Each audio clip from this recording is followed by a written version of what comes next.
मेरे प्यारे दोस्तों, कैसे हैं आप सब लोग। मैं आशा करता हूं कि आप सब लोग बिल्कुल ठीक हैं। दोस्तों, ये कहानी दिल्ली में रहने वाले एक पिज़्ज़ा डिलीवरी बॉय की है और ये कहानी एक सच्ची घटना है जो उस पिज़्ज़ा डिलीवरी बॉय के साथ घटी थी। तरुण, जो कि दिल्ली का ही रहने वाला है और एक पिज़्ज़ा शॉप पर पिज़्ज़ा डिलीवरी का काम करता था। तरुण वैसे तो एक कॉलेज स्टूडेंट था, लेकिन उसकी घर की हालत इतनी अच्छी नहीं थी, इसलिए वो part time pizza delivery boy का काम करता था, जिससे उसके पैसे की कमी कुछ हद तक दूर हो जाती थी, जिससे उसकी पढ़ाई और घर का खर्च चल जाता था। दिल्ली में कुछ पिज़्ज़ा की दुकानें काफ़ी देर रात तक खुलती थी और तरुण रात की ही शिफ्ट में काम करता था। एक दिन की बात है, रात के करीब 2 बज रहे थे और रात को उस पिज़्ज़ा शॉप पर काम करने वाले बहुत कम ही लोग थे। तरुण किसी कस्टमर का पिज़्ज़ा का ऑर्डर पूरा करके शॉप में घुसा ही था, तभी फ़ोन की घंटी बजती है। उस पिज़्ज़ा शॉप में काम करने वाला एक कर्मचारी जो फ़ोन कॉल पर पिज़्ज़ा का ऑर्डर लेता था, वो फ़ोन उठाता है। तभी एक औरत बड़ी धीमी आवाज़ में 5 लार्ज पिज़्ज़ा का ऑर्डर देती है। वो उसका नाम पूछता है तो वो थोड़ा सा रुकती है और बड़ी धीमी आवाज़ में बोलती है, मेरा नाम काव्या है और आपको इस पते पर आना है। और वो तुरंत फ़ोन काट देती है। वो आदमी जो पिज़्ज़ा का ऑर्डर ले रहा था, उसे ये सब कुछ अजीब सा लगा, लेकिन उसने इस बात पर ज़्यादा ध्यान नहीं दिया और उसने तरुण से बोला, तरुण एक ऑर्डर आया है, जल्दी से पहुंचा दो भाई। तरुण थोड़ा सा मुंह बनाता है, सर आज लगातार पिज़्ज़ा की डिलीवरी करते करते मैं बहुत थक गया हूँ और मेरी शिफ्ट भी अब ख़त्म हो गई है। वो सीनियर कर्मचारी तरुण से बहुत प्यार से बोलता है, प्लीज़ तरुण, बस ये लास्ट ऑर्डर पहुँचा दो, इसके लिए मैं तुम्हें अपनी तरफ से टिप दूंगा। तरुण खुश हो जाता है और वो स्कूटर स्टार्ट करके पिज़्ज़ा की डिलीवरी करने के लिए निकल जाता है। तरुण धीरे धीरे अपना स्कूटर चलाते हुए उस औरत के बताए हुए एड्रेस की ओर बढ़ता है।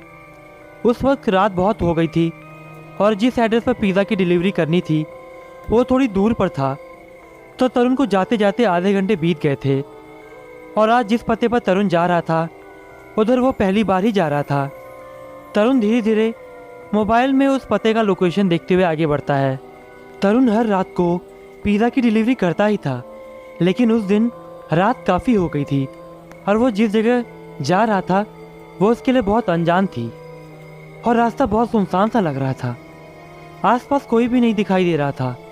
धीरे धीरे स्कूटर चलाते चलाते वो एक बहुत सुनसान इलाके पर पहुंचता है, जहां पर उस वक्त कोई भी नहीं दिखाई दे रहा था। दूर दूर तक बस कुत्तों के भौंकने की आवाज़ आ रही थी। थोड़ी देर बाद तरुण उस बताए पते के पास पहुंच जाता है। वो एक 4 मंजिला फ्लैट था और वो औरत उस फ्लैट के 4थे फ्लोर पर रहती थी। एक बहुत अजीब बात ये थी कि वो फ्लैट आसपास के बने हुए फ्लैट से काफ़ी दूर था और उस फ्लैट के किसी भी मंजिल पर लाइट नहीं जल रही थी। ऐसा लग रहा था कि वो फ्लैट काफ़ी सालों से बंद पड़ा हो और उसमें कोई भी नहीं रहता हो। वो फ्लैट में जाने से डर रहा था, लेकिन वो अपने फ़ोन की लाइट जलाता है और बड़ी हिम्मत करते हुए फ्लैट के अंदर घुसता है और फिर वो 4थी मंजिल पर पहुंच जाता है जिस पते पर पिज़्ज़ा की डिलीवरी करनी थी। वो उस पते पर पहुंचकर उस घर का बेल बजाता है, लेकिन कोई दरवाज़ा नहीं खोलता। तरुण फिर से घर का बेल बजाता है, लेकिन फिर भी कोई बाहर नहीं आता। ऐसा करते करते काफ़ी देर हो गई थी, लेकिन कोई दरवाज़ा खोल ही नहीं रहा था। तरुण को अब बहुत ज़्यादा गुस्सा आ रहा था और उसने बेल को लगातार बजाना शुरू किया और साथ में आवाज़ भी लगाने लगा कि कोई घर पे है कि नहीं। तभी अचानक से उस घर के अंदर की लाइट जलती है और दरवाज़ा अपने आप खुल जाता है। वो देखता है कि दरवाजे पर तो कोई है ही नहीं। तरुण फिर बोलता है, मैम आपका पिज़्ज़ा आ गया है, आप कहाँ पर हैं? लेकिन कोई जवाब नहीं आता। वो फिर ज़ोर से आवाज़ लगाता है, लेकिन कोई सुनता ही नहीं है। फिर वो घर के अंदर झांक कर देखता है कि सब लोग कहाँ हैं। तभी वो क्या देखता है कि घर में रखे सोफे पर 2 लड़कियां बैठी हुई थी जो करीब करीब 5 साल की थी, लेकिन उनका चेहरा आगे की ओर था और वो दोनों कुछ खा रही थी। बच्चों, ये बताओ मम्मी कहाँ है और घर के सारे लोग कहाँ हैं? आप लोगों का पिज़्ज़ा आ गया है, उनसे बोल दो कि पिज़्ज़ा ले ले। वो लड़कियां कुछ नहीं बोलती। वो फिर से उन लड़कियों से घर में किसी को बुलाने को बोलता है, लेकिन वो लड़कियां कुछ भी नहीं बोलती। फिर तरुण सोचता है कि ये बच्चे कुछ बोल क्यों नहीं रही हैं। ये सोचकर वो उन दोनों के पास जाता है और फिर जो दृश्य तरुण ने देखा उससे तो उसके होश ही उड़ गए और वो डर के मारे कांपने लगा। वो दोनों बच्चियां किसी के कटे हाथों को खा रही थी और उनके होठों से खून टपक रहा था। तरुण को देखते ही उन दोनों बच्चियों की आंखें लाल हो गई थी और वो दोनों तरुण की ओर बढ़ने लगी थी। डर के मारे तरुण के हाथों से पिज़्ज़ा गिर जाता है। वो डर के मारे घर से बाहर भागने की कोशिश करता है, लेकिन तभी दरवाज़ा बाहर से बंद हो जाता है। तरुण डर के मारे एक कमरे में चला जाता है और अंदर से दरवाज़ा बंद कर देता है। लेकिन उसके बाद जो हुआ उसने तो तरुण की बोलती ही बंद कर दी थी।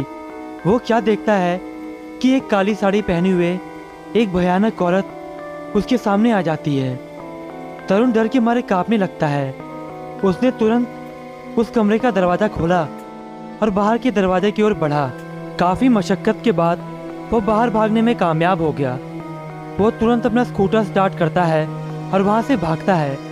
वो बहुत स्पीड में आगे बढ़ ही रहा था कि अचानक से उसका स्कूटर रुक जाता है। वो स्कूटर को बार बार स्टार्ट करने की कोशिश करता है, लेकिन स्कूटर स्टार्ट ही नहीं हो रहा था। वो थक के वहीं पर खड़ा हो जाता है। तभी वो क्या महसूस करता है कि उसके पीछे कोई खड़ा है। तरुण की नज़र स्कूटर के शीशे पे पड़ती है। तरुण जो दृश्य शीशे में देखता है उसको देखते ही तरुण के माथे पर पसीना आ जाता है। पीछे वही भयानक सी दिखने वाली औरत और उसकी 2 बेटियां थी। दोनों बेटियां तरुण को देखते ही उस पर झपट पड़ती हैं और तरुण को अपने दांतों से काटने लगती हैं। तरुण दर्द के मारे जोर से चिल्लाता है और बेहोश होकर गिर पड़ता है। जब वो उठता है तो सुबह हो गई थी और आसपास कुछ लोग खड़े थे। वो अपनी सारी बातें उन लोगों को बता देता है। फिर जो बात उन लोगों ने बताई उसे मैं ज़िंदगी भर नहीं भूल पाया। उस घर में जो औरत रहती थी वो तो 10 साल पहले ही खुद और अपने बच्चे को जहर देकर मर गई थी। तब से उसकी और उसके बच्चों की आत्मा इस घर में भटक रही है। दोस्तों, अगर आपको मेरी ये वीडियो पसंद आई तो इस चैनल को लाइक कीजिए, सब्सक्राइब कीजिए और बेल आइकन दबाना बिल्कुल ना भूलें।